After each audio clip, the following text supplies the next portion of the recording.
ใส่ AI โพสต์ Facebook ภายใน30 วิทุกคนมาเบิ่งเนาะเป็นสร้างอันนี้ DIY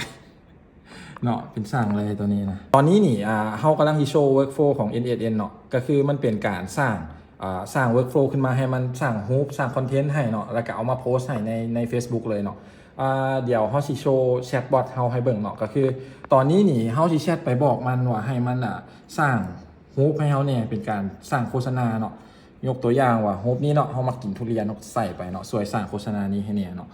ปั๊บเข้าไปเนาะแล้วเฮาก็กด execution เนาะที่จริงเขาต้องกด execution ก่อนจะไปแต่ว่าอันนี้มันก็มาคือกันเนาะมันมาแล้วเนาะ trigger node ไล่ลงมา send message เนาะ image link เนาะตอนนี้ analyze hook อยู่เนาะแล้วมันก็สิเข้ามาตัว AI agent เพื่อรับคำสั่งตื่นว่าต้องเฮ็ดอย่างจังใดเนาะรอท่าแป๊บนึงตัวนี้เขาสิถ่ายแบบเต็มๆไปให้เบิ่งเลยเนาะว่ามันไปใช่แน่เนาะตัวนี้มันสิแล่นมาหาสมองมันเนาะตัวGemini เนาะตัวนี้สิเป็นโมเดลตัว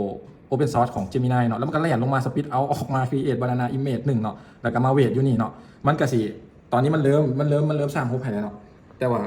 เดี๋ยวเบิ่งว่ามันสิสร้างจังไดคือเฮาสิให้มันสร้างทั้ง3รูปเลยเนาะสร้างทั้ง3รูปแล้วก็เอามาโพสต์ใน Facebook แบบออโต้เลยเนาะขั้นตอนนี้นี่ถือว่าเฮาได้คอนเทนต์เฮาได้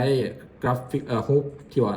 ต้องได้ใช้กราฟิกเขียนให้นะเฮาได้เลยเนาะแล้วก็ในคอนเทนต์ก็สิมีแฮชแท็กนำตื้มอีกแล้วก็รูปก็สิเป็นรูปที่เฮาอยู่กับสินค้าเลยเนาะเดี๋ยวมาเบิ่งกันเนาะแล่นมาแล้วพอพี่ละรูป1แล้วเนาะ image 1 image 2อันนี้ image 3เนาะแล้วก็Public Post ออกมาหามาแล้วเนาะโอ้ยตายเนาะมาแล้วเนาะเอาเลยหัวหน้าเพิ่นว่าเบิ่งนี่จานกดเข้ามาปั๊บเอาสิมาเจอจังซี่เลยได้นะเฮาเนาะประมาณนี้เนาะออกมาประมาณนี้ที่จริงหันเฮาก็มีหลายๆอันที่เฮาเฮ็ดก่อนหน้านี้เนาะเดี๋ยวเฮาเปิดให้เบิ่งเนาะก็มันสิเป็นอันนี้เป็นเพจลองเฮาเนาะกะกินทุเรียนแน่เนาะอันนี้ก็คอนเทนต์ในภาษาลาวเลยเนาะอยู่นี่เนาะ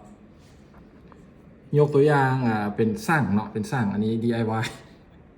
เนาะเป็นสร้างเลยตัวนี้นะเป็นโมเดลคนเก่าที่อยู่ในรูปแล้วก็ตัวนี้เป็นทุเรียนเนาะหอมหวานมันเพิ่นว่านุ่มละมุนลาซามากไหมเนาะมาเด้อทุกคนเนาะฉันทุเรียนไทยแท้ๆเป็นจังไดประมาณ30 วิที่เฮาเฮ็ดทุกอย่างลงไปแล้วก็ให้ปล่อยมันรันประมาณ1 นาทีเฮาก็สิได้โพสต์ที่มี3 รูปในหันพร้อมแคปชั่นเนาะแล้วก็แฮชแท็กแบบเราบ่ต้องเฮ็ดอย่างเลยบ่ต้องคิดอย่างบ่ต้องครีเอทอย่างขึ้นมาใหม่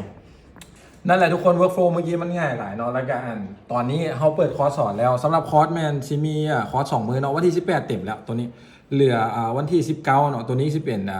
N8N Automate Creative Ad เนาะสามารถสมัครมาได้เลยตัวนี้ยังอีกประมาณ 4-5 บอร์ดนี่แหละสิเต็มแล้วเด้อส่วนตัวนี้หันประมาณเท่าอยากได้ตัว2 บอลก็เป็นเต็มละตอนนี้แล้วเจอกันถ้าหากคนที่สมัครมาเนาะ18-19เดือนนี้คือเสาร์อาทิตย์นี้เองบาย